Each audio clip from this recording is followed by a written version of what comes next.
semua, di sini saya akan menjelaskan video singkat mengenai stres memengaruhi kesehatan fisik. Sebelum itu, kita harus tahu dulu apa sih stres itu. Dalam tinjauan psikologi, stres dapat diartikan sebagai suatu kondisi yang diakibatkan oleh ketidakseimbangan antara tuntutan dan kemampuan.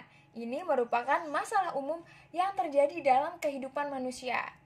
Stres bisa berpengaruh positif karena stres memberikan stimulus terhadap perkembangan dan pertumbuhan. Namun, jika terlalu banyak stres dapat menimbulkan gangguan-gangguan, salah satunya adalah penyakit fisik. Faktor yang dapat menimbulkan stres disebut stresor. Stresor ini dibedakan menjadi 3 golongan, yaitu stresor fisikobiologis, penyebabnya adalah kondisi fisik.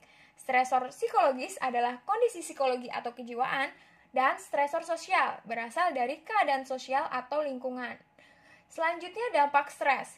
Respon tubuh terhadap stres yakni dengan melepaskan sejumlah hormon dan meningkatkan detak jantung serta laju pernafasan. Ini yang menyebabkan beberapa masalah kesehatan yang harus kita waspadai. Yang pertama, sistem saraf pusat dan sistem endokrin. Sistem saraf pusat di otak bertanggung jawab atas respon tubuh.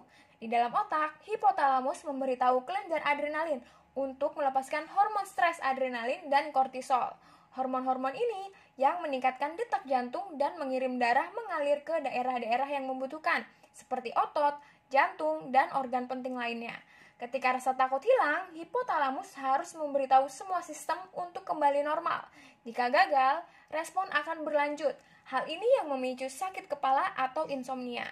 Yang kedua, sistem pernafasan dan kardiovaskular. Selama respon stres, tubuh akan bernafas lebih cepat dalam upaya untuk mendistribusikan darah yang kaya oksigen ke tubuh. Jika seorang mengalami stres dan sudah memiliki masalah pernafasan seperti asma atau emfisema, stres dapat membuat pernafasan lebih sulit bernafas. Sementara jantung akan memompa lebih cepat dari biasanya saat stres. Pada akhirnya, hormon stres mengakibatkan kontraksi pada pembuluh darah dan meningkatkan tekanan darah. Juga membuat jantung bekerja lebih keras dari biasanya, sehingga meningkatkan resiko hipertensi. Yang ketiga, sistem pencernaan. Di sisi lain, aliran hormon, pernafasan cepat, dan peningkatan denyut jantung juga dapat mengganggu sistem pencernaan. Kemungkinan besar mengalami mulas atau refluks asam karena peningkatan asam lambung.